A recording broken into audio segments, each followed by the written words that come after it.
And Edwards Otter AI, we'll get started. So what we normally do when we start this meeting, Edwards Otter AI, is each person says hello, just they get a chance to say hello, how they're feeling tonight, and then what their expectation is as we look at critical path. And so if you'd like to share, you can. There's no requirement to do so. But you'll be called on towards the end there. Susan, how are you feeling tonight, and what do you expect to get out of the call? I am feeling good to see you, gentlemen.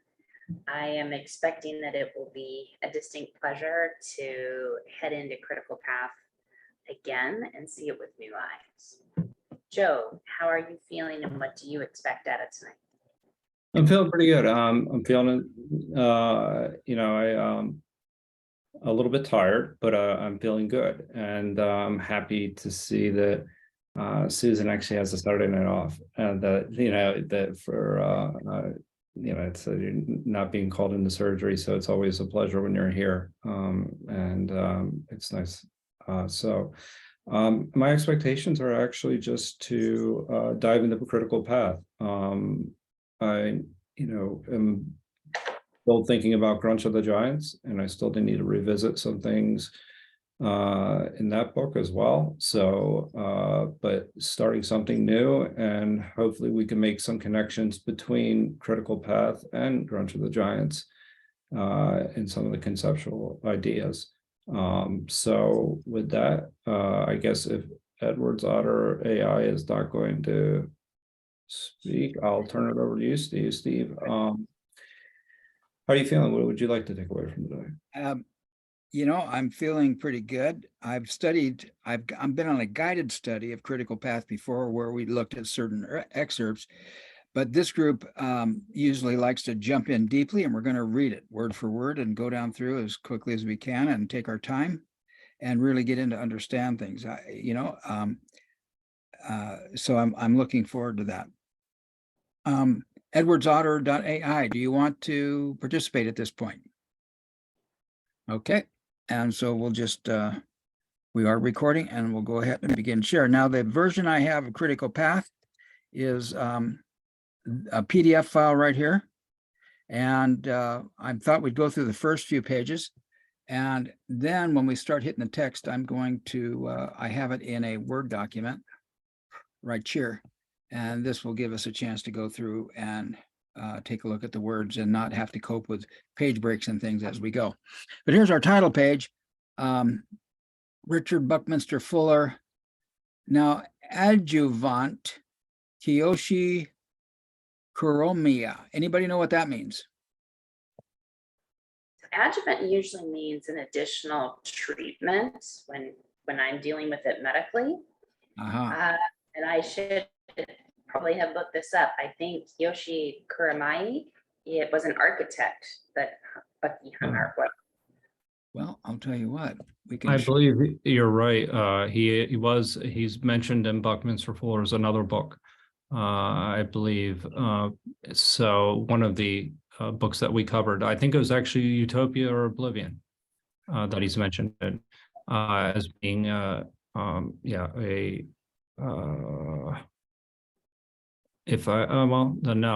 was an author. Yeah. Because I thought he was an architect, if I thought or I called. Yeah. This might not be the same person. No, definitely not the same person. Okay, let me try this up here. We do that plus with Buckminster, then it should work. That's right. Critical Path. Whoop. With the assistance of Buckminster Fuller, or with this Kuroshi is the first, and then here's a link to the actual guy's name. No, it was the same guy. I say what? It was the same individual. Yeah. Civil rights guy, gay liberation, HIV activist, born in Wyoming, was involved in a Japanese internment camp. One of the founders of the Gay Liberation Front. So, cool.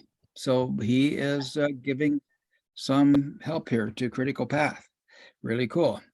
And then here's the declarations page with some credits for the figures and Library of Congress designation.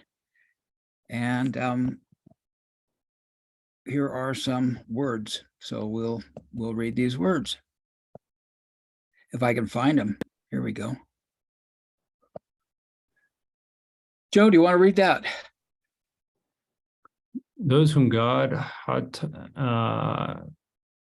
hath joined together, let no one put it asunder. To Anne Hewlett Fuller on this, our 63rd wedding anniversary and my 85th birthday, July 12th, 1980. Acknowledgements. We wish to express our thanks for their help in preparing this book to Tom Vince, E.J. Applewhite, Michael Denny, John Berseth, Paul Dennis, I guess, Janet Brigman Tanny, Shirley Sharkey, and Ann Mintz. Great. And here's R.B. Fuller and KK, who is obviously this Japanese cohort. Or maybe not so obviously. Whoops. Susan, you have your reading glasses on. Is this in your book right here too? It is, but I with you on the screen, I don't know that I need them, but okay, that's okay. Either way. All right. This is so beautiful, and so many times we come back to this. Conventional critical path conceptioning is linear and self-under-informative, only spherically expanding and contracting, spinning, polarly involuting and evoluting orbital systems feedbacks are both comprehensively and incisively informative. Spherical orbital critical feedback circuits are pulsative, tidal, importing and exporting. Critical path elements are not overlapping linear modules in a plane. They are systematically interspiraling complexes of omni-interrelevant regenerative feedback circuits. Cool. So, anybody want to? I saw a couple things there that are kind of inspiring. It's tetrahedron all over the place, right? Because and we have toroid. It's what? Double toroid. Yeah. He has critical path elements are not overlapping. So he's talking about the dots in the tetrahedron. We can go to cosmography and see the A, B, C, D that are perceived by brain. And then the interrelationships or the loops or the semi-elliptic or semi-spherical connections between the dots. And so obviously this is riddled with reference to that. Anything else anybody wants to? I think I love that he makes this distinction about conventional critical path conceptioning. And so when anybody who is not, on this call reading these things, I know right from the beginning, like these first words before the book even starts, their point of reference is going to be conventional. And they are going to be looking at systems in terms of a critical path that is linear and almost certainly in a plane. And even if it managed to get out to 3D space, it's going to be cubes. And it is such a difference in understanding when we get on to tensegrity and the idea of the way that energy moves. And in my own appreciation over time, when we finally got through all the geometry to get out to a vector equilibrium and then realized that it was going to jitterbug right through the event horizon and go into the imaginary quadrant. And this is what I was trying to get straight with Manu on Wednesday. I think it's going to go into the quadrant where we can't see it with our senses. But there is an event horizon at which things that are currently metaphysical are becoming physical. And it's not, it ain't a 2D grid. Right. And see, I was wondering what that meant, self-under-informative. And so you brought out the fact that he says conventional critical path thinking, where somebody throws something on a 2D chart and has all these decision trees off of here, that it's linear and self-under-informative. In other words, it's just not adequate. That's a nice way to say that it's not adequate. And only spherical. Now he gets into his spheres and he's getting into degrees of freedom. He's getting into precession. He's getting into the Hopf fibration diagram that I love so much, with all the spiraling in and out and around each other. And part of me, do you think it would be helpful if I showed a quick video of that? Because, well, I think we'll get to it over and over again in the book, so I'll be ready for it next time. Spherical expanding and contracting. And then here's his, so definitely he's talking about precession in here. Any other thoughts, comments, or observations? I think you can see the idea of micro incisive, macro comprehensive. So that as well as the importance of how feedback loops are distorted in linear systems, and how in orbital systems actually provide you with the information that you need to actually break away from conventional conceptions. So I think that that's the that's one of the most important things that Bucky kind of brings into our consciousness, is that brings the unseen into the scene, and that is with, I think, expanding our feedback loops. Ooh, a really good point, Joe, because in most diagrams, in most critical path diagrams, you have your happy path, then you have your not so happy path. If you look at traditional linear diagrams, and you bring up the point of this idea of feedback in a loop, which again refers to the spherical relationship of all these parts that's nowhere indicated in a standard critical path diagram. So pretty cool. I like that. Feedback loop. I think this foreshadows something that we'll get to, is not just feedback, but feed forward. Mm-hmm. Yeah. And so if you're talking to somebody else, and this is why, when people say, what do you do with your time on Wednesday mornings? Why would you get yourself dedicated to this? And you say, well, we're studying the geometry of thought, and that glazes. Right. Realize that it isn't Euclidean geometry, either. Yeah. It's spherical geometry. Yeah. And in fact, 4-dimensional. So I love all those inferences, and we're going to get into it in a major way, So, I love it. All right, good deal. Any other thoughts, comments, or questions? Edward's Otter AI, you can participate anytime you care to do so. And if you would like, you can use the chat if you're unable to speak. That's fine with me. So we have our table of contents here. We have the foreword. We have the introduction, twilight of the world's power structures. Bucky's big on the word twilight. Speculative prehistory of humanity, humans and universe. Legally piggly. Section 2, self-disciplines of Buckminster Fuller. The geoscope, the world game. Section 3, critical path part 1, critical path part 2, critical path part 3, critical path part 4. Appendix. Whoops. See, that's the trouble of using the PDF file. It just is I don't know when it's going to flip over. Appendix 1, chronology of scientific discoveries and artifacts.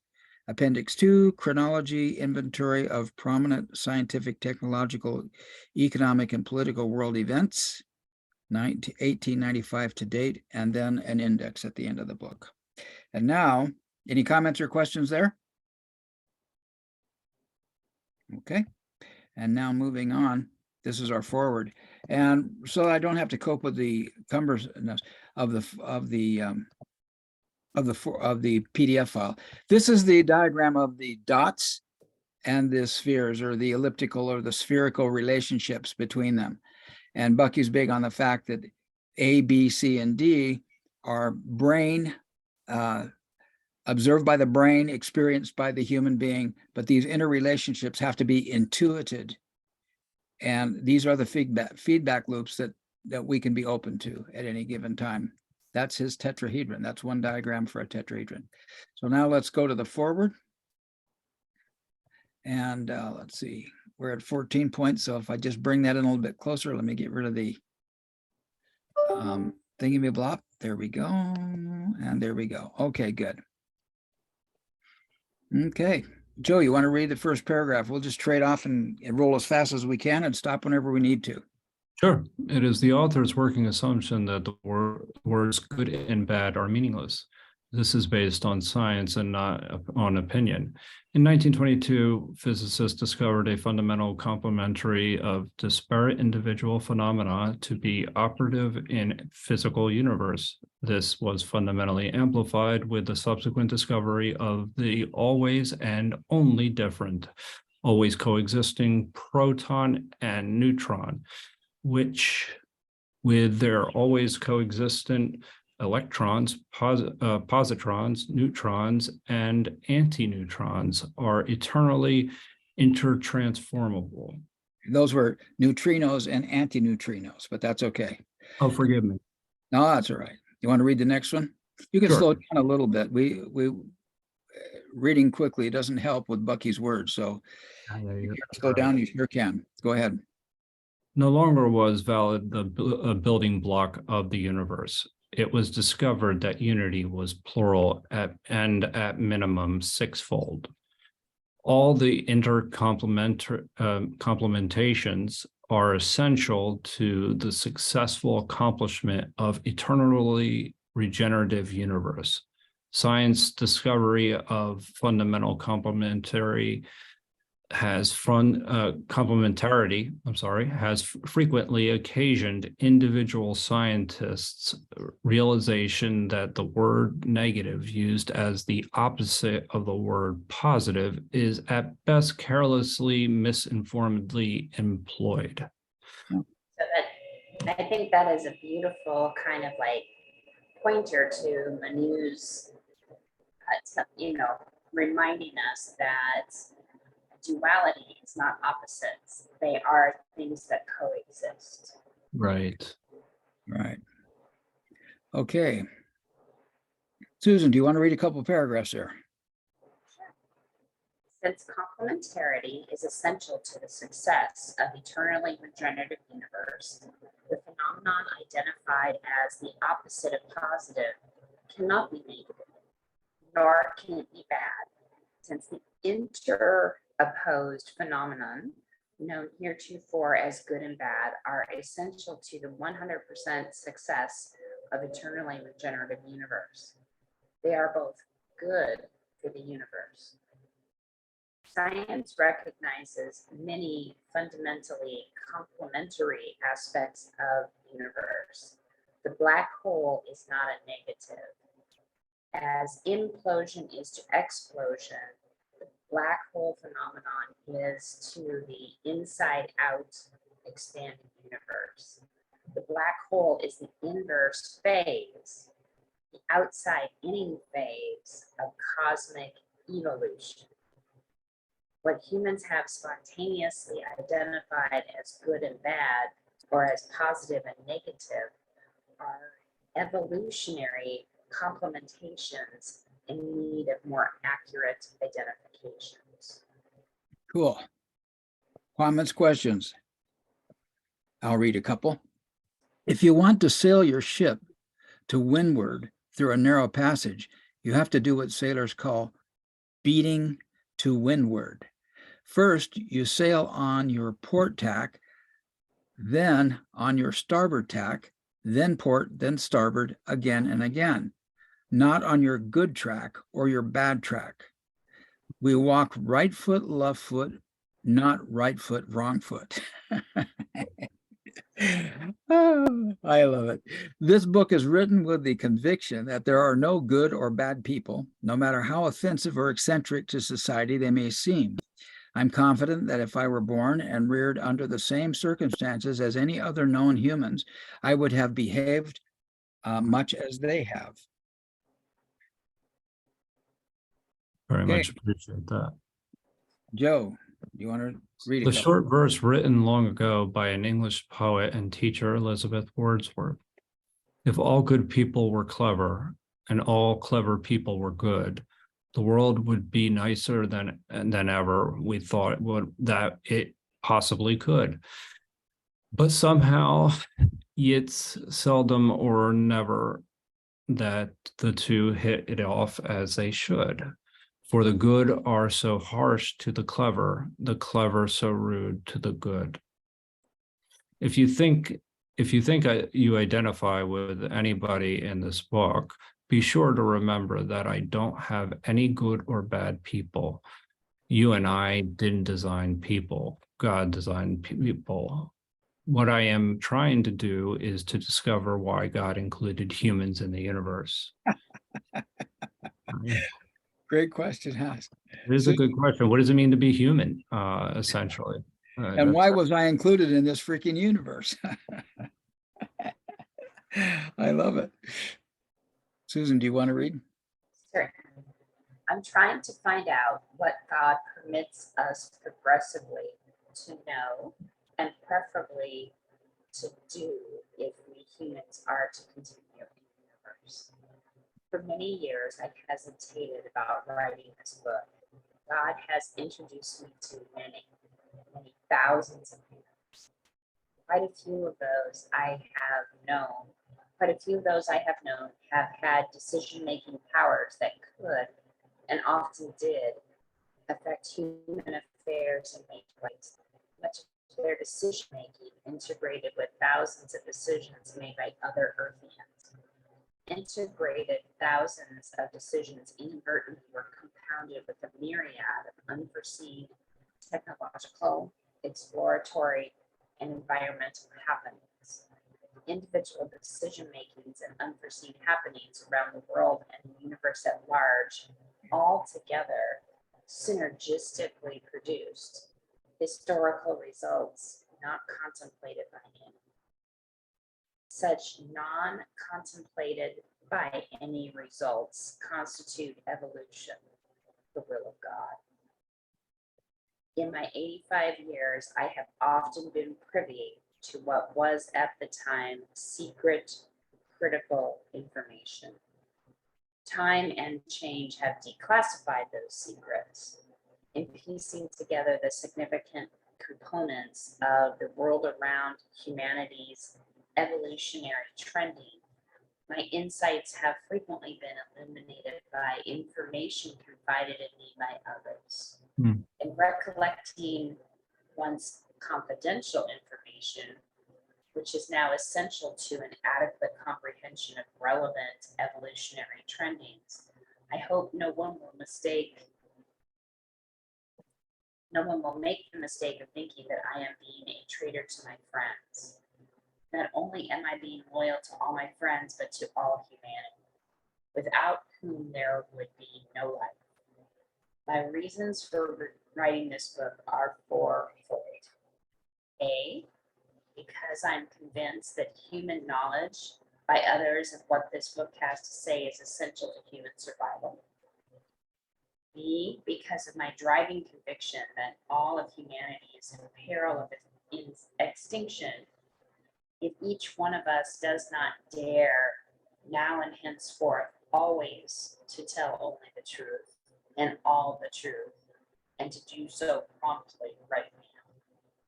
Because I'm convinced that humanity's fitness for continuance in the cosmic scheme no longer depends on the validity of political, religious, economic, or social organizations, which altogether heretofore have been assumed to represent the many. Because contrary to Steve, I'm convinced that human continuance now depends entirely upon the intuitive wisdom of each and every individual. Individuals' comprehensive informativeness, the individual's integrity of speaking and acting only on the individual's own within self-intuited and reasoned initiative. The individual's joining action with others as motivated only by the individually conceived consequences of doing so. The individual's never joining action with others as motivated only by crowd-engendered emotionalism, or by a sense of the crowd's power to overwhelm, or in fear of holding to the course indicated by one's own intellectual convictions. Well, Bucky is rolling over in his grave right now, because everything he said right there, it's more appropriate today than ever, right? I mean, we are so bombarded by emotional polarity with so little, so few people willing to make alliances and to have a discussion and you know, make the next step. Wow. Any other comments or questions on that? I think what I'm going to do, just for the heck of it, is I'm going to move these over there. So there's 1, 2, 3, 4. Any of these other ones, anybody want to talk about these other things? We're on the peril of extinction unless each person starts to tell the truth right now. I know very few people actually know what they're thinking. I know very few people who actually know what they're feeling, and then they're supposed to tell the truth about it. What were you going to say, Joe? Yeah, the idea of truth is actually, difficult to grasp in and of itself. Right. But I also see the importance of intuition as well that he's really talking about here is, and I think that that's something that is overlooked, that in today's world, we often just think more in terms of rational thinking, but intuition still has an incredible role. Yeah. And so, and as far as being comprehensively informed, I think that's almost a idea of constant striving, because to become comprehensive is something to it's never really achieved per se, but Yeah. And I would say, I'm a little squeamish about comprehensive informativeness. I think the idea of comprehensivity is something that, that I picked up through getting through Critical Path the first time, and really seen that as a matter of the integrity of being able to see from a more macro perspective. Right. It's not that I need to know what are the side deals going on in the state legislature. That's not comprehensive informativeness. Yeah.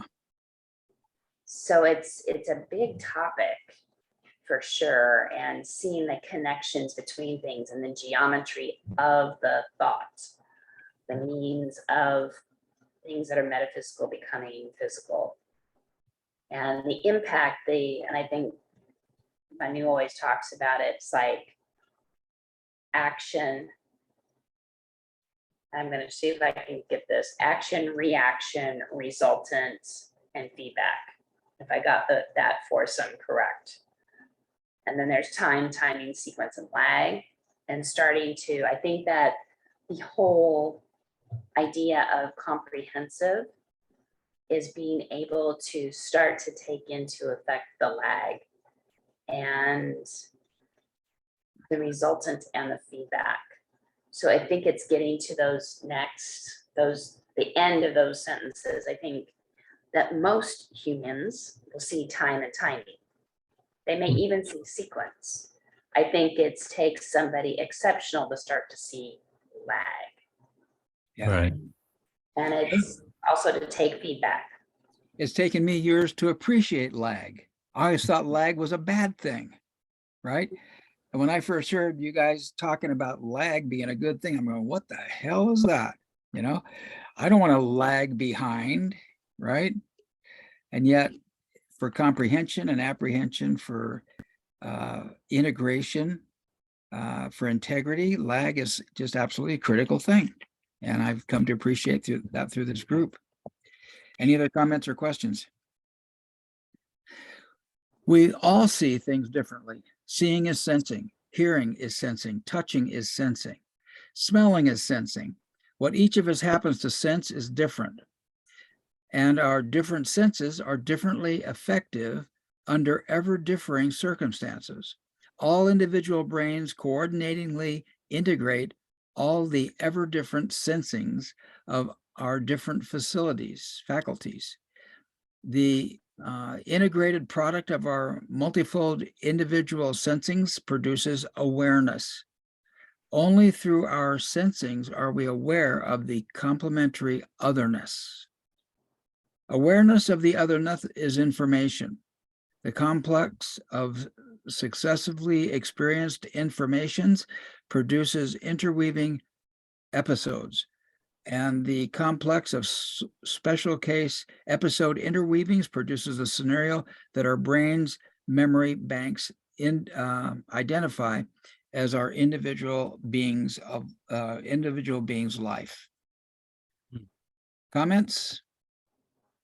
Joe, do you want to read? The way only our individual integrity of being responds spontaneously only to our own exclusive sensing of any given otherness episode is what I mean when I use the word feeling. How do I feel about life? How do I feel about it now? And again, now, our feelings often change. What do I feel that I need to do about what I am feeling? One of the many wonderful human beings that I've known who has affected other human beings in a markedly inspiring degree was E.E. Cummings, the poet. Do we want to just pause right here? I'm happy with you reading the next paragraph, but he defines feeling here, it seems to me, right? Right. What I mean when I use the word feeling is, how do I feel about life? How do I feel about it now? And again now. So like it's now and now and now. So he seems to be moving along, right? Our feelings often change. What do I feel that I need to do about what I am feeling? Which is a big rhetorical question. But he gives an indication of what he thinks feelings are. And feelings seem to be somehow an integration of all these exclusively sensed experiences up here. Do you agree? Do you guys agree with me on that? Agree, yeah. And it does actually, but what's intriguing to me is that he says that it also involves the otherness episode. Right.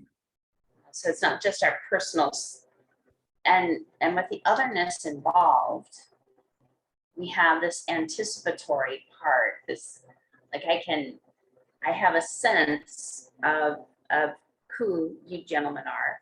And yet I've never been in a room with either one of you. Yeah. I can look at a topic and I can start to intuit how you might take it in, how you might feel about something. And my guesses, my projection into that starts to color our interaction. So it's interesting that he is willing to put the awareness of otherness as a big part of an individual's feeling sense. Yeah. Yeah. I mean, he says here, awareness of the otherness is information. So if I'm sitting here and I see a light blinking on and off, and I notice that light blinks irregardless of what I do, that the light seems to be independent of anything I think, do, say, or feel, there's an otherness. There's some information there that I'm getting tuned into. Mhm. That's one thing that came to me there. Awareness of otherness is information. Good. You want to continue then? Sure. He wrote a piece called A Poet's Advice, which I feel elucidates why little I, 53 years ago at age 32, jettisoned all that I had ever been taught to believe, and proceeded thereafter to reason and act only on the basis of direct personal experience. Cummings' poem also explains why, acting entirely on my own initiative, I sought to discover what, if anything, can be effectively accomplished by a penniless, unknown individual operating only on behalf of all of humanity. In attempting to produce sustainingly favorable physical and metaphysical advancement of the integrity of all human life on our planet, which omni-human advantaging task attemptable by the individual is inherently impossible of accomplishment by any nation, private enterprise, religion, or other multi-peopled bias fostering combination thereof. Wow. So he's talking about tribes and groups, right? Multi-people biased fostering combinations, private enterprises, religions, nations. And this reaffirms what he said up above when he established those 5 points that basically were all about personal sovereignty, individuals finding, the intuitive wisdom of each individual, my own informedness. So he just seems to be reiterating all of that stuff up there. Any other comments or questions? It is interesting that there's times that I think, oh my gosh, wouldn't it be great if I could get the alignment of other people in my work group, or the other people in my state, or the people in my nation, or, just all the, whatever different grouping you want to talk about. And Bucky's pointing back to the idea that as individuals, we have a separate and different type of power. Right. And it's essential. It's essential over a tribe or a nation or a group. Right. It's very much cosmopolitanism. It gets to me very on a professional level. That's really come home, because if I wanted to keep my medical license, there were so many lines in the sand that I couldn't cross as an individual and still stay part of that tribe. And so plenty of people that I read or listen to that are in the field that are trying to make connections and help spread information, because they don't have a license, they are able to be so much more free. I've been listening to some really cool podcasts from a group called IAI. And this group has been putting people like Sabina Hassenfelder, Eric Weinstein, who basically are naysayers on quantum mechanics and the standard model, in terms of like, there's been too much commitment to it. And in one of the calls, that guy, what is that guy's name? Green, who's a quantum string guy who's done a bunch of stuff. Anyway, Eric Weinstein confronted Green with, back in the 80s when he got out of college, that he was shut down and ostracized because he didn't go along with the standard model. And now, just now, 40 years later, they're starting to have that conversation. There, and Green admits, yeah, it was pretty tough back then, but I got a grip on it and I did okay. He's a string guy, right? And here's Eric out there who he's the guy who introduced me to the hop vibration. He's interested in the geometry of space, the topology of the space where we live, and not just into some basic standard model rules. We're finally having that conversation. At least it's initiated 45 years later. And maybe some other people who had a stake in it, whose hierarchy assigned that they needed to die. They needed to get out of it professionally. So humans can stop the advancement of knowledge. It seems like it happens in starts and fits, because Right. people get so committed and they've built an entire career on Regime. Yeah, very much so. And I used to think that science was above some of the the difficulties of politics, Yeah, Mhm. Right. the pettiness of religions. And yeah. it's- Well, you talk about these cycles. Ptolemy, although he had a pretty weird idea of what the solar system was, he broke out of that regime and said, look, and risked a lot. Here's a monk who said, hey, you know, this is the way the universe works. And we've had people like that all along. You know, Descartes, I think, invented dualism so he wouldn't get burned at the stake because, his buddy, uh, Galileo, that he was like ostracized and stuck on an island. And I think Descartes justified, oh, well, we don't put me on an island because we're going to keep spirituality separate from what we can test, with a Cartesian message. So there have been these breakouts. But what is amazing, Susan, is I always thought that science was open and working. And the Copenhagen model, the standard model of quantum physics or physics today, is really only held by 23% of physicists. The other 70 some odd percent think whatever they want to think, but they're afraid to say anything because the 23% control the whole deal. And if you don't agree with them, you don't get tenure, you don't get a job, you don't get a grant. Mm. And wow.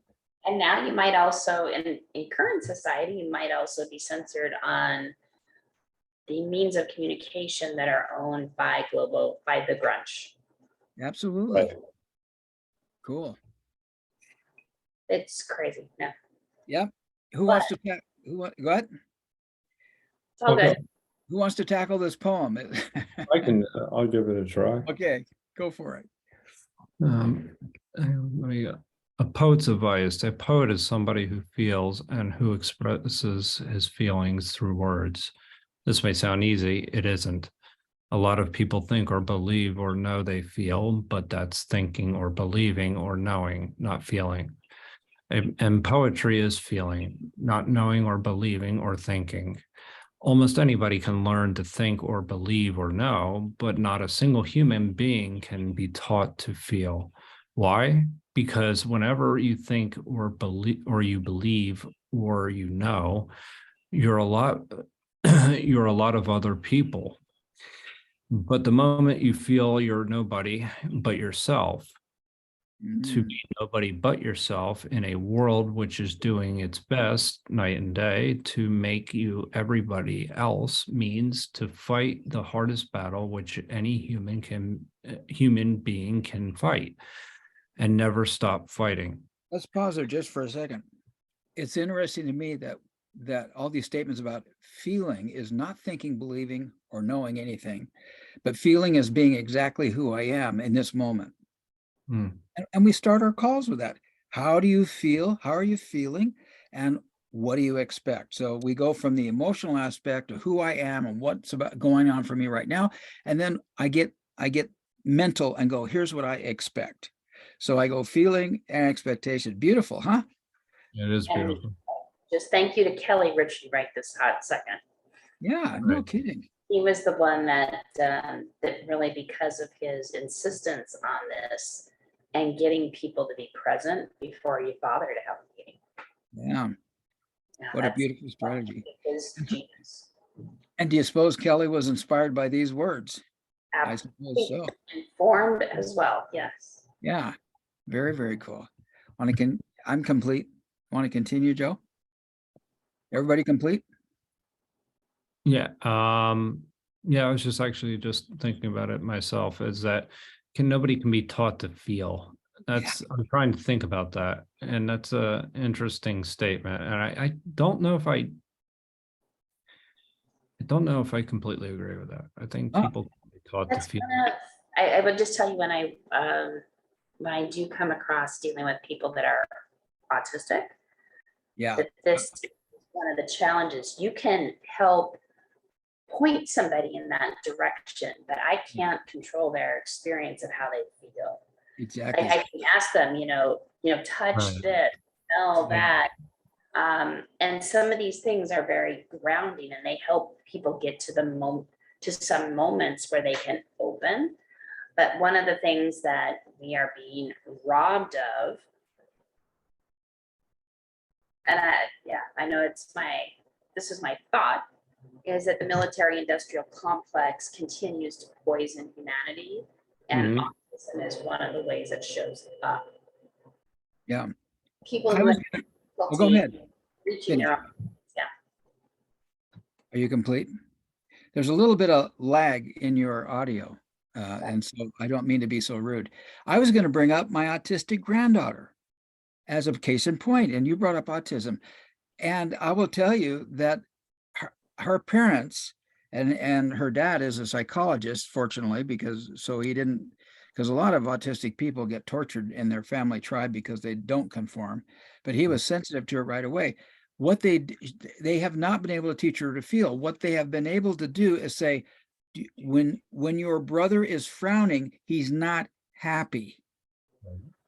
And if I look at her frown, I know that person's not happy, and so they learn to. My granddaughter, who is now 18, has learned to observe behavior in other people and be sensitive to that behavior, because she has no mirror neuron. Her mirror neurons are not working. She doesn't feel it. She had to learn to observe behaviors and interpret those behaviors. Isn't that interesting? I think I said the same, that was my experience. And so what do you think of that, Joe? No, that is, I mean, that's, I appreciate both of those examples, actually. Cool. Because I was thinking about an autistic person that I know as well. I remember I had a guy coming into my workshop who just absolutely was so mental. He did not know that he had a feeling. And one of the things I teach is breathing. And I teach people to observe the breath over the nostrils. And I go, well, do you feel that? Are you feeling the sensation of the breath over the nostrils? He says, no, I can't feel anything. As he rubbed his nose because the sensation was bothering him, he had no concept that he was feeling anything. That's interesting. Yeah. But he could feel something. All he had to do was divine a word on it. But I think this point is, I can't teach a person to feel. I can teach them to be aware of their own feelings or aware of other people's behavior that represents feelings. I'm talking too much. Do you want to continue, Joe? Yeah, to be nobody but yourself in a world which is doing its best night and day to make you everybody else means to fight the hardest battle. Oh, I read. That could be. I'm sorry, I should have marked it, Joe. I apologize. As for expressing nobody but yourself in words, that means working just a little harder than anybody who isn't a poet can possibly imagine. Why? Because nothing is quite as easy as using words like somebody else.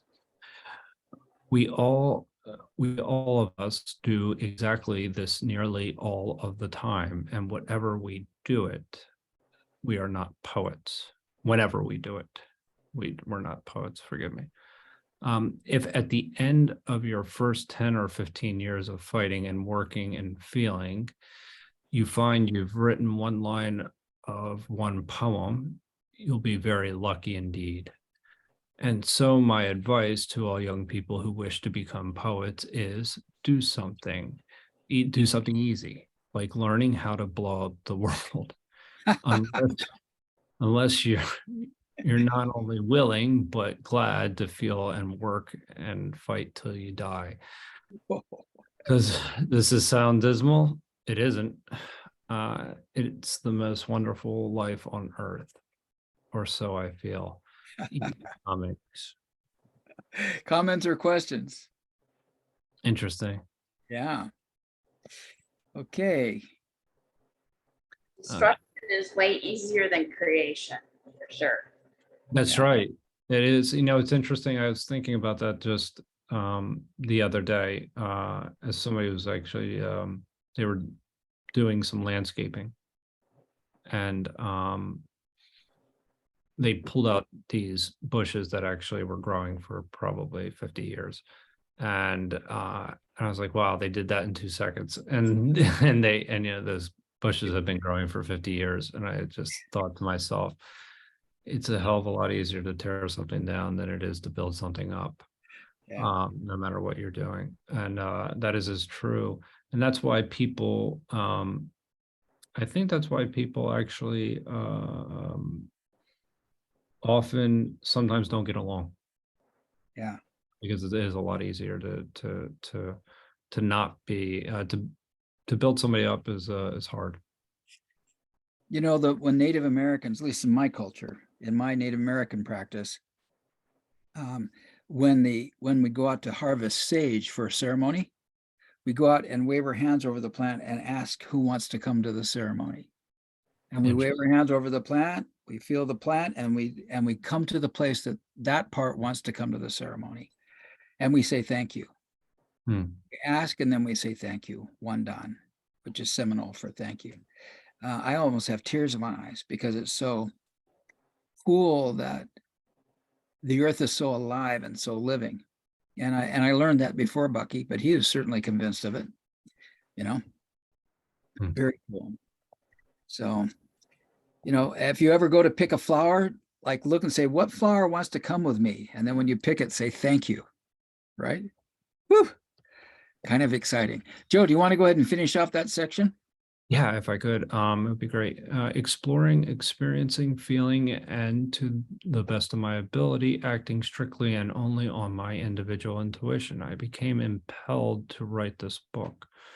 I'm not claiming to be a poet or that this book is poetry, but I knew Cummings well enough to be confident that he would feel happy that I had written it. Kind of cool, huh? Did you catch the word impelled as contrasted to compelled? Oh, Yeah. I didn't see that. I was thinking about that actually. Yeah, interesting. So a very internal drive. Yeah. Impellation instead of Yeah, it's your choice, as opposed to being compelled. yeah. It came in rather than sucked me out. It came in and Yeah. yeah. I mean, this is my third time through this book, and it's the first time I've noticed that word. Well, I'm so glad you brought it up. I'm going to make it bold. Okay. I love it. I love it. It's like my word, Inspansion, exactly right. Expansion and inspansion. Okay, cool. Critical path. Introduction. Oh, Okay, let's trade around a little bit. cool. Susan, you want to read for a bit? If you're busy. Okay. Introduction. Twilight of the world's power structures. Humanity is moving ever deeper into crisis, a crisis without precedent. First, it is a crisis brought about by cosmic evolution, irrevocably intent upon completely transforming omni-disintegrated humanity from a complex of around the world, remotely deployed from one another, differently colored, differently credoed, differently cultured, differently communicating, and differently competing entities into a completely integrated, comprehensively interconsiderate, harmonious whole. Can I just say something here? I can tell that this Japanese American guy had something to do with this because we have a lot of hyphenated phrases, which is really wonderful. It helps to bring the thoughts together as one reads. At least that's what I'm thinking. Yeah, I just see that paragraph, and I do think to a certain degree about comprehensivism from that paragraph. Go ahead. No, I mean, when we're talking about, we're transforming an omni-disintegrated humanity, like a more, say, specialized humanity, from a complex around the world, remotely deployed from one another. Yeah. And then it's kind of making the connections between cultures, communications, and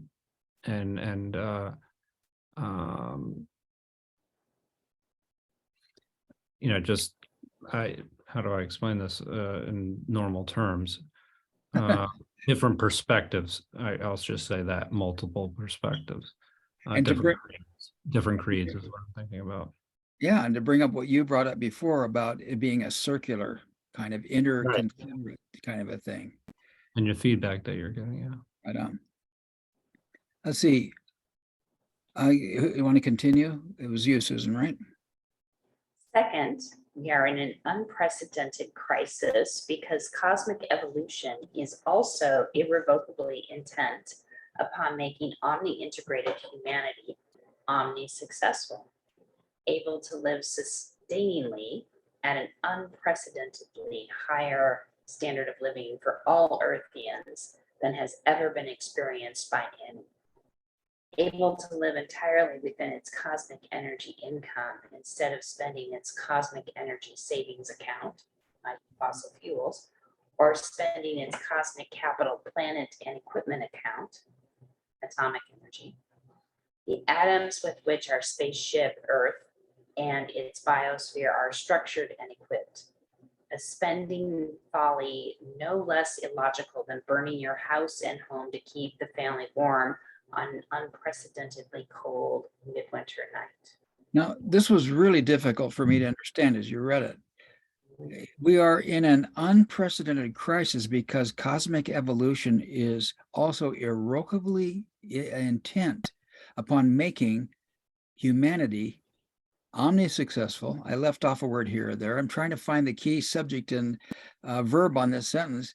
Able to sustain. So it looks like he's saying that the universe is forcing us to start living sustainable. And this is beautiful. So it is helpful for me because this being in my background, every time I hear somebody try to persuade the populace that atomic energy is ecologically clean, Yeah. it just comes back and it says, no, this is part of the biosphere's saving account. Yeah. Just in a slightly different way than fossil fuels, but not all that different. It has as its leftover part pollution. Yeah. It has a pollution that we have not figured out how to deal with, how to turn it into something regenerative. Yeah. My guilty pleasure moments, like my little bits of like, hey, I'm going to watch YouTube for a couple minutes at night before I fall asleep. Yeah. I'm not a farmer, but I just love knowing that if we, started composting our food scraps, if we started making soil again, if we were to live within the designs that nature set forth for us, soil, it would be a fabulous carbon sink. Mhm. And do we need to learn if we'd spent a fraction of the money we've spent on weaponry, Right. we would have already figured out how to really integrate with solar, with wind, with hydro, with around the globe power grids in some ways that, hey, if I'm taking in solar in Arizona while, during the day, we could share that around the world. And I don't mean to say solar and wind the way they are today necessarily, because I know that that's continuing to evolve. Right. Solar still is involving some batteries and technologies that, are not perfected. The wave stuff, we've got whales beaching themselves on the east coast of the US, so that those installations seem to be not in harmony with nature. Yeah. But I think we could continue to evolve that to get closer and use the cosmic energy that is delivered every single day without failure to this planet. I want to say too that I think that I don't want to bring up, well, I'm going to bring up the military industrial complex. I would say, I bet that we could find that some of the propaganda for atomic industry has been funded by the military industrial complex, which likes their high density atomic waste bullets that can go through tanks. I mean, some of the waste from these nuclear actors are the best weapons there are. And I'm convinced that's one of the reasons why they're still here, because somebody lobbied Congress and said, hey, building another atomic plant is a good idea. We've already built some there's got to be some, um, there's got to be two sides to every story, but I will say that I was on a board of directors for a Native American, a nonprofit NGO in Utah, because a group called Energy Solutions Mhm. of atomic nuclear plant people created this other entity, Energy Solutions, because they were trying to get rid of their waste, and they were going to ship it from Michigan through all these states, come out through Utah, and going to put it behind a chain link fence, nuclear waste behind a chain link fence on a Paiute Indian reservation. And they were going to pay them money to do it. And the Paiute Indians were going, this is money. Now, what does this mean? And some of the guys were old school, wanted the money. They were in cahoots with it. And other people said, no, let's protect this land. We don't want the land radiated.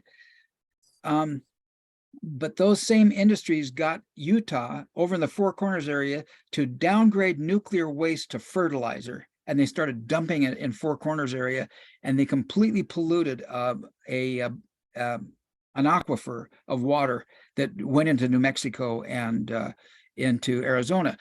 What did they care? Because it was Indians' water, right? Yeah.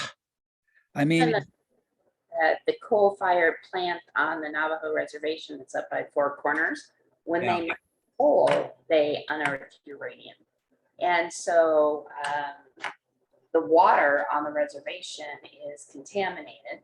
I got a permit to hike up to Keat Seal, and you can only do it between Memorial Day and Labor Day. And that's the season where you can go, and you're walking around this riverbed and it's over 100 degrees ambient temperature. And wouldn't it be nice to splash your feet through the water? You gotta be concerned about how much more radiation you're going to get if you have the water on you. yeah. Wow. And I think you read this paragraph right here, right? No. Okay, good. I'll start there if that's okay. Humanity's cosmic energy income account consists entirely of our gravity and star 99% sun distributed cosmic dividends of water power, tidal power, wave power, wind power, vegetation produced alcohols, methane gas, volcanism, and so on. I think by volcanism, he means geothermal probably, huh? And so on. Humanity's present rate of total energy consumption amounts to only 1/4 millionth of 1% of the rate of its energy income. I was reading it and didn't understand it. I'm going to finish. What did that just say?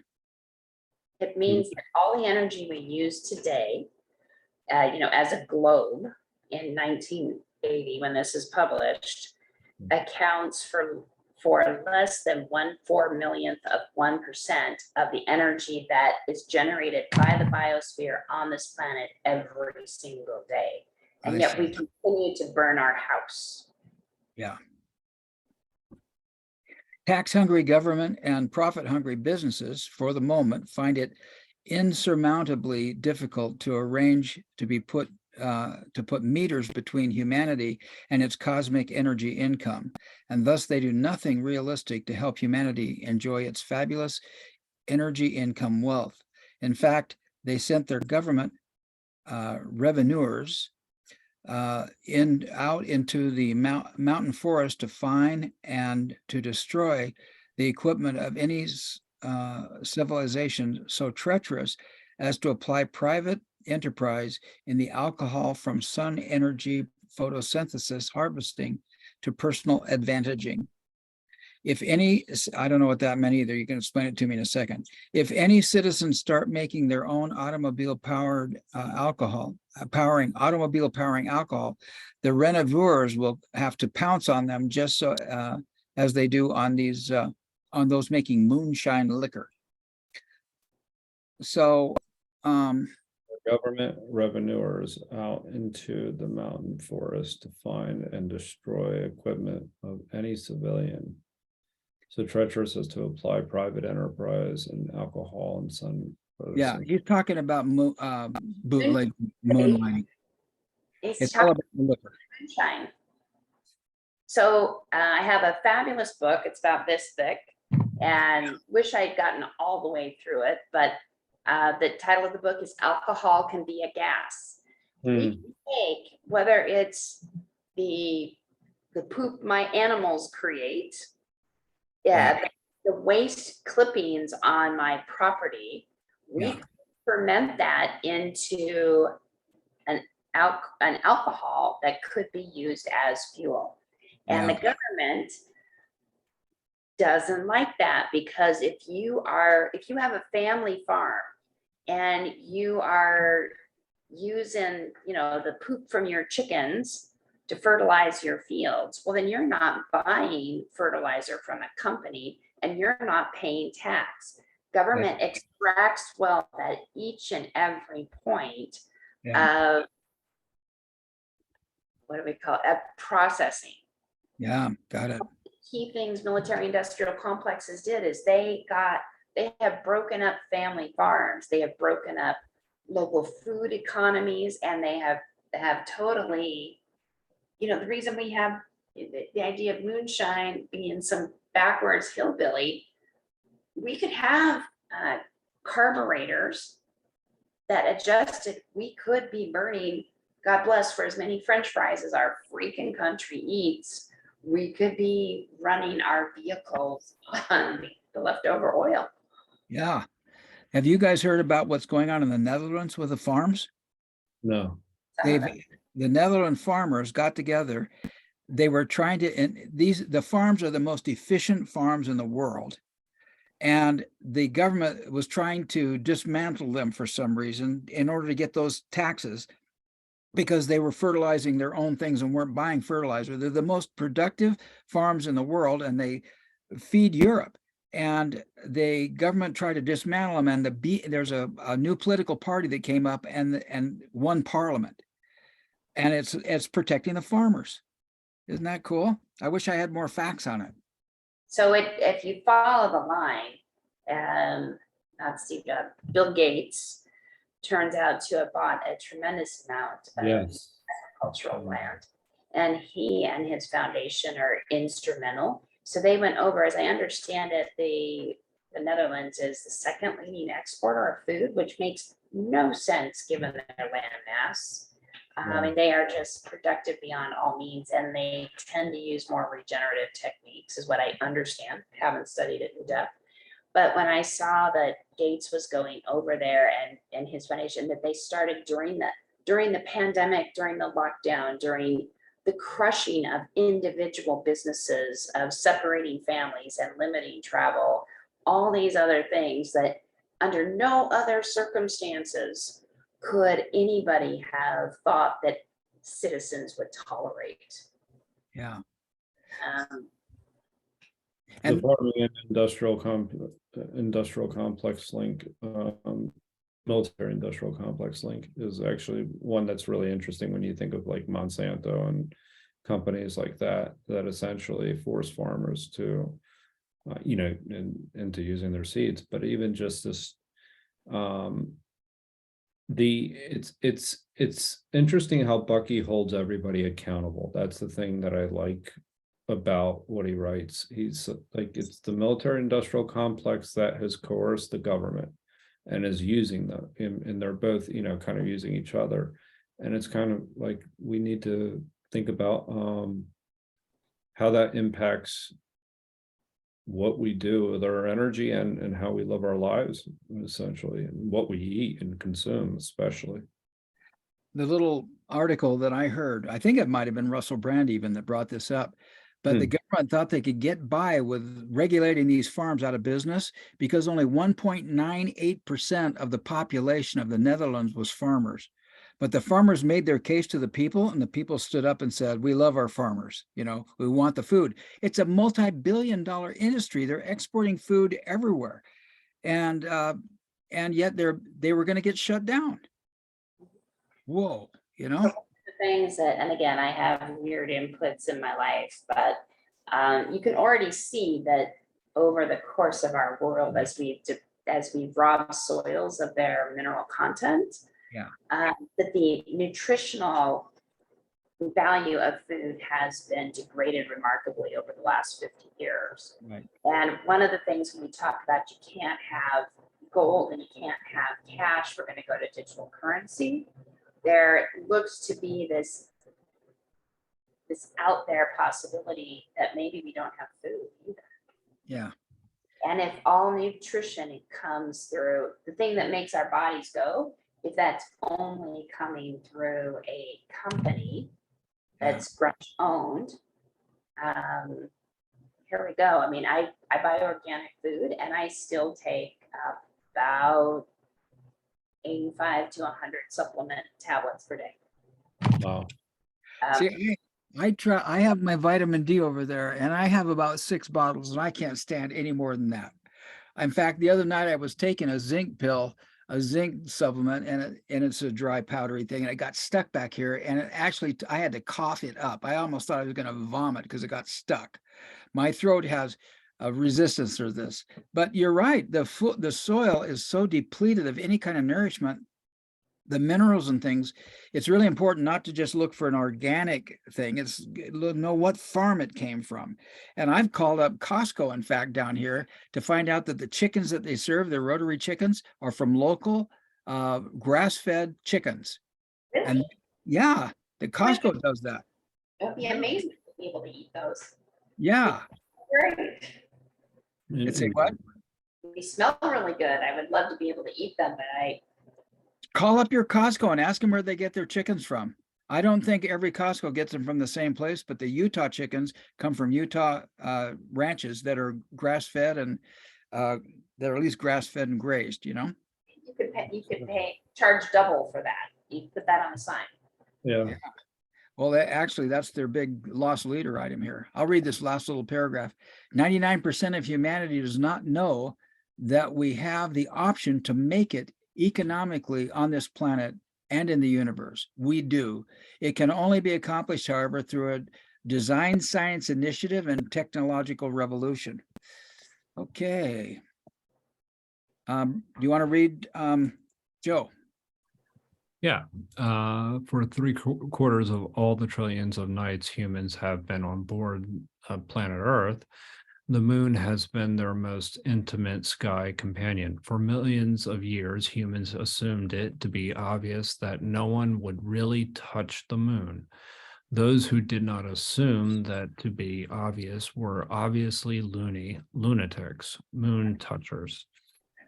In the battle of human power systems to see who is to control the world's people and their economies, the communist USSR and the capitalist USA had been taught by World War II that whoever could fly the highest would gain the observational advantage for controlling the firepower of their guns and thus win the military supremacy of the world.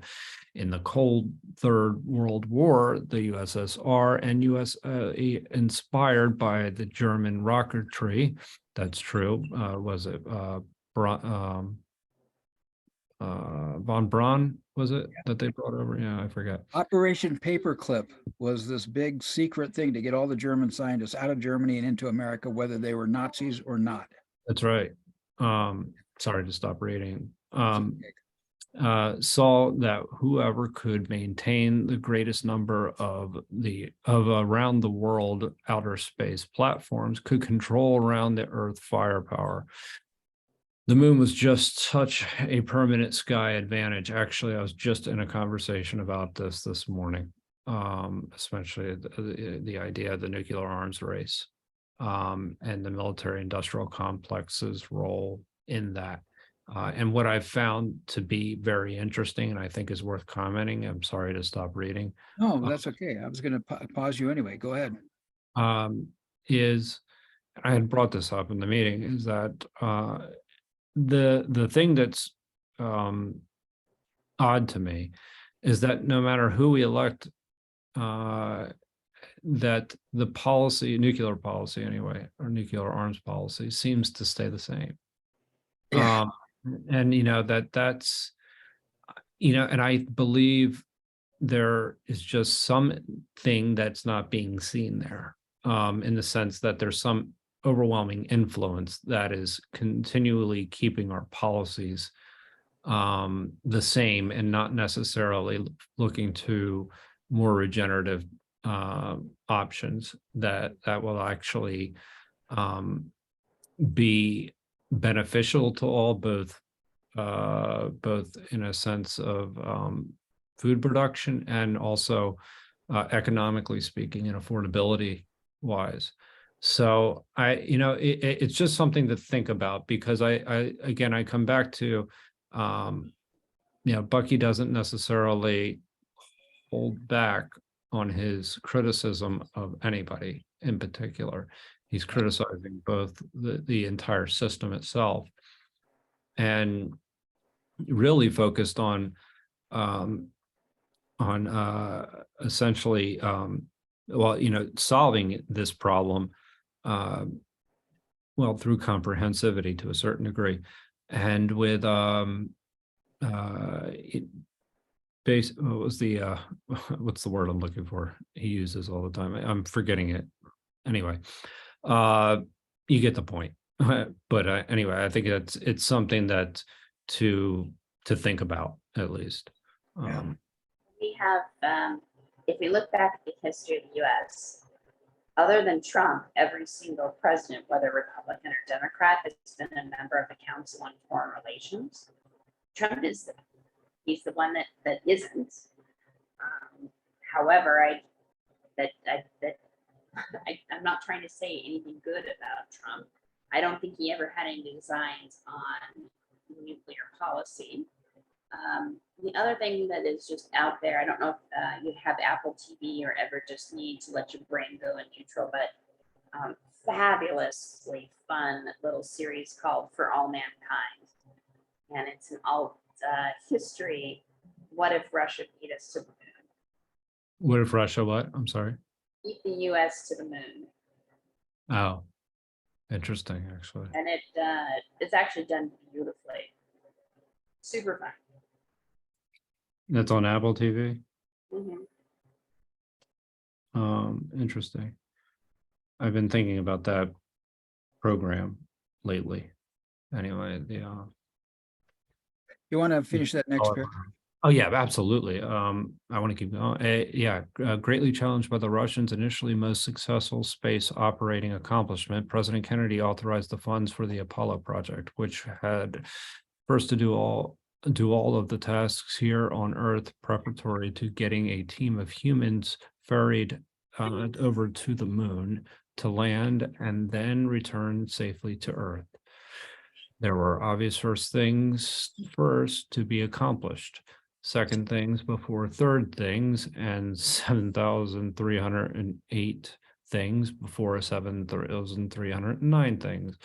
Some were going to take longer than others. There would be a pattern of startups and lead-ins of differing time lengths. This complex, Shadowbone-like pattern would be known as the critical path. The critical path of overall human history, technology, evolution involved 2 million things that had to be done before blast off of the first Earth to moon ferrying over and back. Fortunately, early humans have no knowledge that what they do. That splits off the next page. Okay, I'll hold on. Let's read the asterisks here. 2 million things. This is only magnitude figure. It's obviously not exact. Okay, cool. Yeah. And now we're trying to get back to the moon again. And of course, the reason why they say we're going back to the moon is because the aliens gave us permission. Have you heard that? No, I haven't. But yeah, the aliens have given us permission to go to the moon. Never mind. I just have a friend who's into all that stuff. And I still call that person a friend. Okay, good. Let's see, where are we? Go ahead. I'll just say, fortunately, early humans have no knowledge that. Oh, I'm sorry. Yeah. Go ahead. Fortunately, early humans have no knowledge that what they were doing, I'm assuming, is the next one. You see, the trouble is the next page, and I didn't think we'd get that far. So let me come down here and find that page. So let's look for that asterisk down there. Yeah, the Apollo program is actually, just reading about it, in the sense that how some of the spillover effects actually had come from that program, what industries were essentially a spawn out of that, out of the Apollo program. But people forget, there was a during that program, Gus Grissom was one, I believe. Of what? 3 astronauts died during the program, in a, if I recall correctly, and Gus Grissom was one. Died of natural causes? I'm not. No, in an accident. In essentially the fire, that was in one of the during one of the test runs, I believe. Yeah, if I recall correctly. I'm going to wait for this program to respond.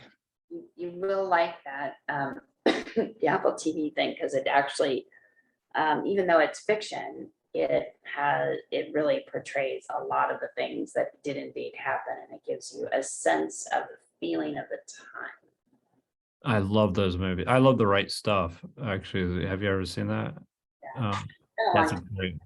That's fun. I love those types of movies. It's everything from the cars that they're driving to the way that there's hardly any fat humans. What's in their table, what's in their houses, and the texture is just. And maybe I liked it a little bit more because I'm dating a fighter pilot. But Oh, he's a fighter pilot? Fighter pilot, test pilot, physician. He retired as the Assistant Surgeon General for the Air Force. Wow. He has a foundation that is for integrative medicine. Wow. So the earliest astronauts were pulled from the ranks of fighter pilots. Yeah, well, I'm sorry. The earliest astronauts were pulled from the ranks of the fighter pilots. Yeah. Yes, that's right. That's right. Okay, I have been able to recoup the program, and I'm going about. We could end this, but we've got so few people on here, and I think we're going to be okay on going a little bit further and reading a little bit further. This is 14-point type. So let me make it 14-point type. I can't believe it's 14-point type. Okay, good. Now we've got it, so you can continue reading, Joe. Sorry. No worries. Thank you for doing this. Yeah. Okay, so fortunately, early humans having no knowledge that they were doing would someday lead to humans physically safely visiting the moon, had already accomplished 1 million of those essential tasks before President John Kennedy allocated the federal funds to accomplish the remaining 1 million. Suddenly, it was evident, but only to those few students who cared about the overall significance of such non-obvious, vast timescale inventories of evolutionary, historical, technological accomplishments that without the million items already accomplished, it would be impossible to realize any of the Apollo project's 1 million additional technical requirements, let alone accomplish them within the critically effective USA versus USSR competition time limit. Evolution is methodically synergetic and omni-meaningful. cool. Now we're at the regular type. Oh, cool. Thank you. Oh, well, so I'll read now, if that's okay. Now in 1980, a large number of all humans 10 years of age and under, all of whom were born after humans reached the moon, have learned so much about the Apollo project as to be quite familiar with its critical path accomplishment. They have entered the evolutionary scenario at a spontaneous conceptual level, twice as well informed initially as were any pre-Apollo project humans, and they find it logical to think about the solution of major evolutionary challenges in the complex terms of both the all history critical path lessons as well as those as the as yet clearly remembered and documented special case lessons of the Apollo project's 1 million additionally accomplished critical path tasks. The under 10-year-olds the under 10-year-old post-moonlanders are saying humans can do anything they need to do. They are writing me letters saying so and asking why we don't make our world work satisfactorily for all humans. This is encouraging. It's encouraging to him to get these letters. It's encouraging, but it's also discouraging in one major way. And then it was this idea that everybody was actually on board with the Apollo project. And I don't know if we can get everybody on board with anything anymore. Yeah.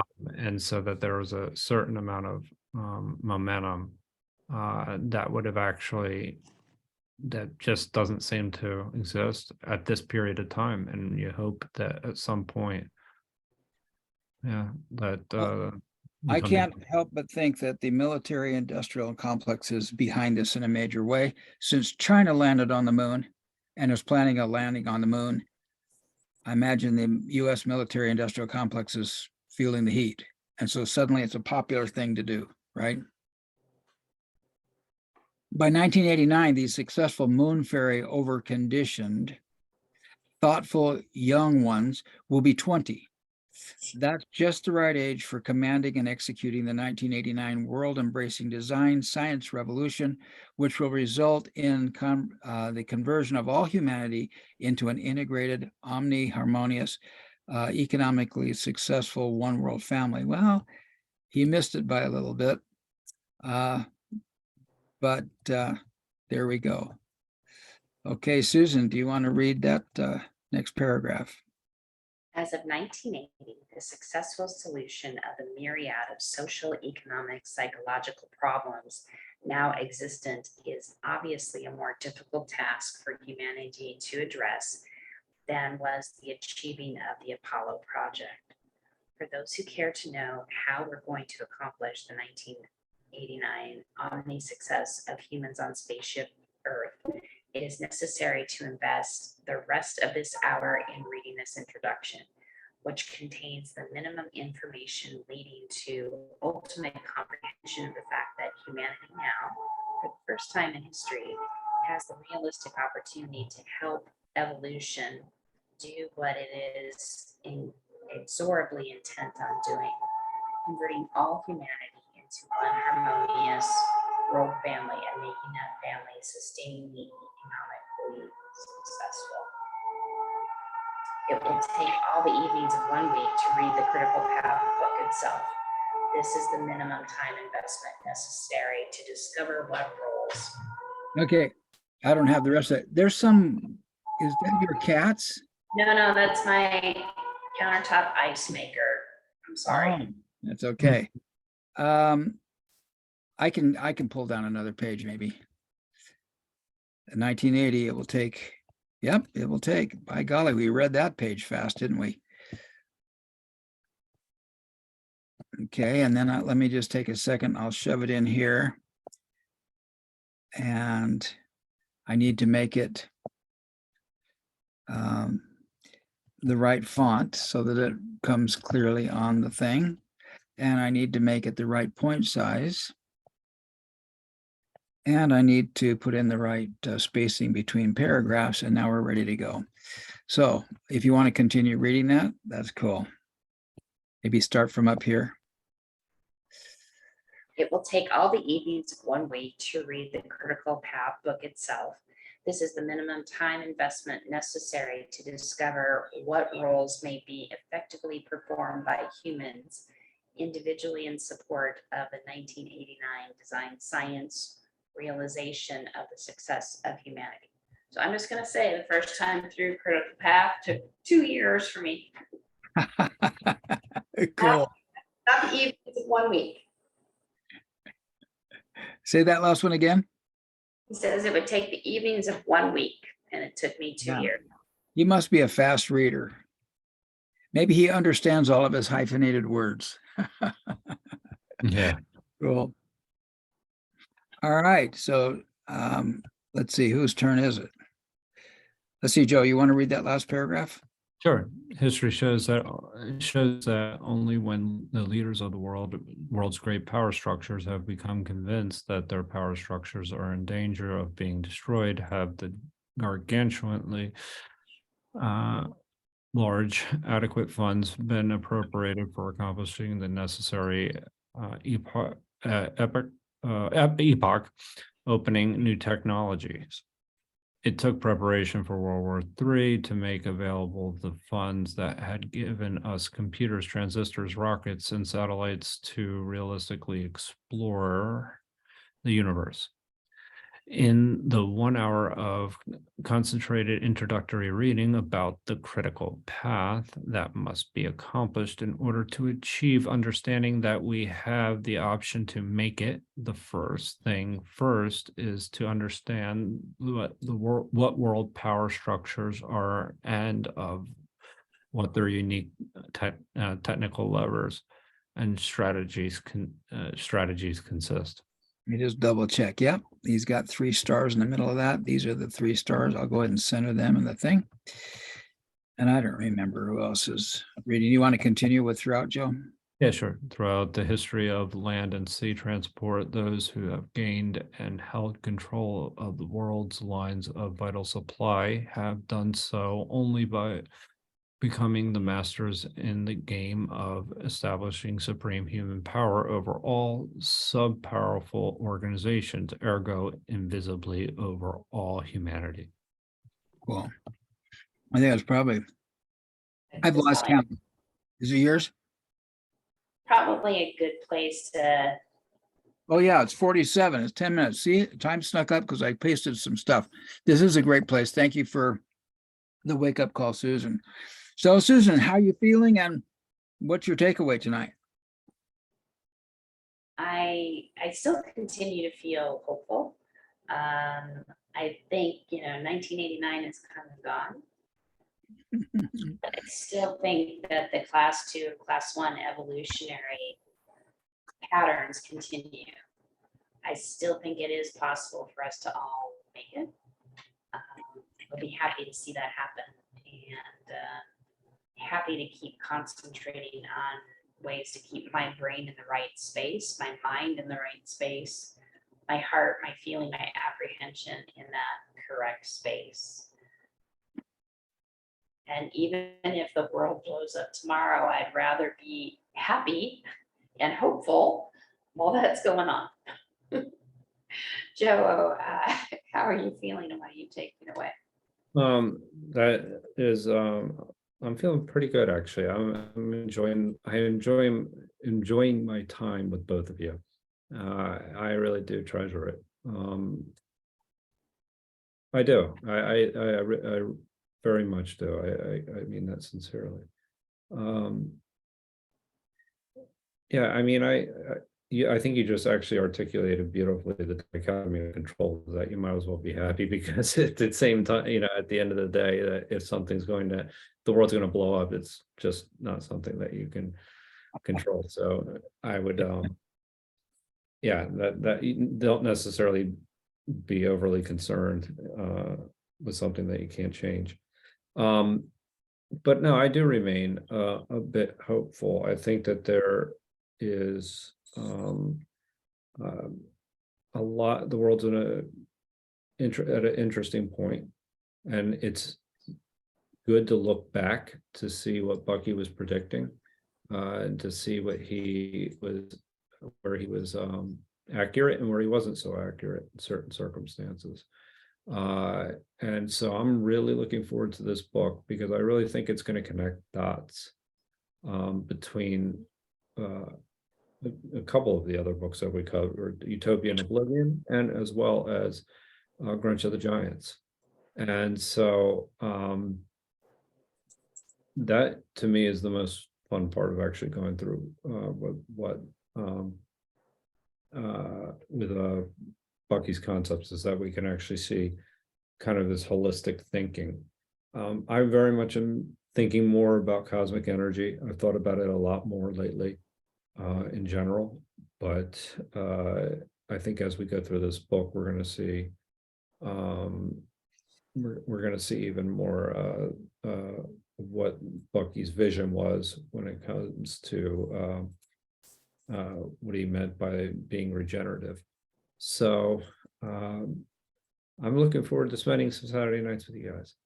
That's my takeaway. Steve, how do you feel? And what do you? Well, I thought I'm feeling pretty good. Thanks, Joe. I thought for a minute we'd have a newcomer on the call, but they dropped off. Hopefully they'll come back on and be inspired. I too am optimistic. I think that Bucky had no idea how bad it was going to get.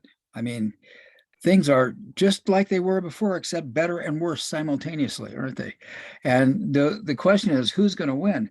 And I'm very optimistic because Bucky gave me the key to it here, is to declare how I feel and to speak the truth of my experience.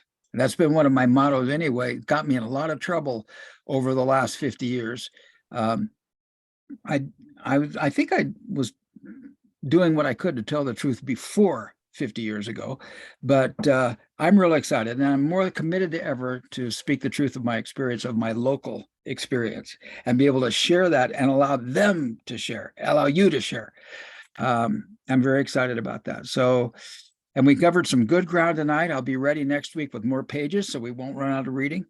And I'm excited. So thank you all very much. And look, we're 9 minutes early. So 9 minutes before the appointed time. I'm gonna